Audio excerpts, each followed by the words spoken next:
first thing I want to talk about, okay? And I know obviously me being always on the cusp and always like excited about me being the typical millennial. There you go. I'm a millennial. You guys I think are what? No, what are you guys? You guys are old. Technically, I feel like I qualify as millennial, barely, literally by a few months. Right. And I think the millennials are split into like two gaps, some that are like, way more technologically advanced and some not. But me being the typical millennial, always excited about new technology. Recently came across this article from Fleet Owner, okay, January 9th, 2023. PGT Trucking buys Nikola TRE battery electric Class 8 truck. And I just, as a former flatbedder, or I mean, not really a flatbedder, but as a hotshot carrier pulling flatbed trailers, seeing these containers. Okay, I've hauled similar containers like that, and I sent you guys the article so you can take a look at the picture. But seeing those containers pulled behind an electric, like flat nose Nikola, it just so many thoughts. Like, first of all this bad press about Nikola, I guess that hasn't stopped them from making deliveries, and to see like loads that I actually hauled, and this is a Pennsylvania-based dedicated flatbed hauler, PGT Trucking, which I just thought was interesting. I know I sent you guys the articles. So, Flint, what are your thoughts on this electric delivery for this flatbed company? I guess, congratulations to them for being on the cutting edge of battery powered short range technology. I don't know what to say, right? Like, as cool as these electric trucks are, it seems to me that they're still a long way. And again, I don't know what PGT's like operation strategy is for this electric truck. They certainly work in certain geographies and certain use cases, 100%. So look, right, so congrats on being an early adopter, right? I guess that's what I can say. Article says, the truck on select customer account, primarily operating on local dedicated routes. Yeah. And that's the issue. The issue is like the batteries weigh a whole bunch and the range is just extremely limited. And so it's like, maybe I always question, right? Like having a somewhat of a marketing background, I always question the articles and their intent, because it's like, maybe there are some people out there that are like, oh, this is so cool, I want to work for a forward-thinking trucking company. And sure enough, you get one truck. And the article actually says they're trying to get to 35%. Yeah, 35% by the year 2025 of their fleet. 35% will be electric by 2025.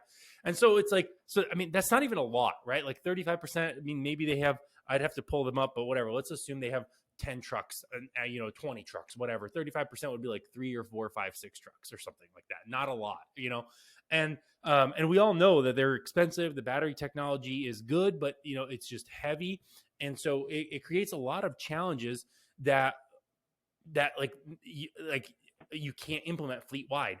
But from a marketing perspective, it's like you immediately get to attract the drivers that think you have the optics that you're a forward-thinking company.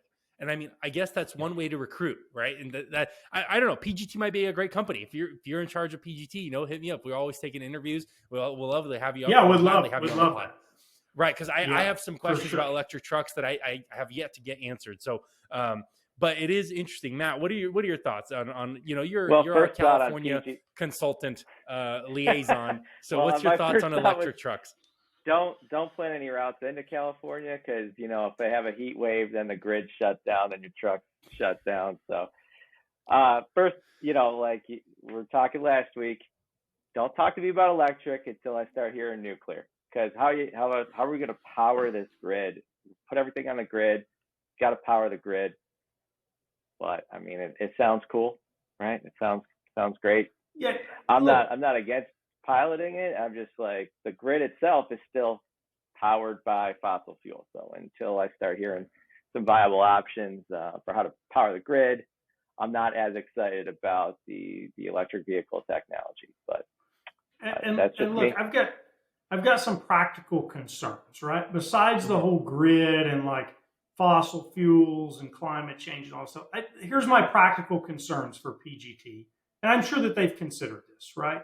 Or for any company that's thinking about electric trucks, Mhm. is what is your salvage value? Like, what's the expected life and service cost look like versus a traditional, diesel powered truck? And what is a resale? What does a salvage value look like? Because I've got to think that if 5 years from now, right, this truck has been in operation. Again, I don't know what changing the batteries and all that stuff look like in these. I've got to think that you're selling that truck back into a very limited pool of buyers, people who can essentially use it the same way that you've used it on local, dedicated, low mileage, low weight kind of stuff. And so, I mean, to me, that would probably be my biggest concern as a potential buyer of these trucks. And of course, you might buy one and pilot this thing out and see how that actually plays out.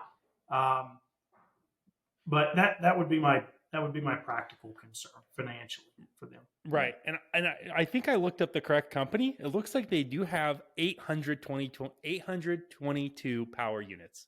So Yeah, I take it so back. it's I like think one earlier truck. I said they might have 20 trucks or so, but it looks like they're a pretty sizable fleet. So I mean, it's good. They're trying to make moves, but certainly, like, Tesla, the Tesla semi truck is, you could say at the cutting edge of the battery technology and charging.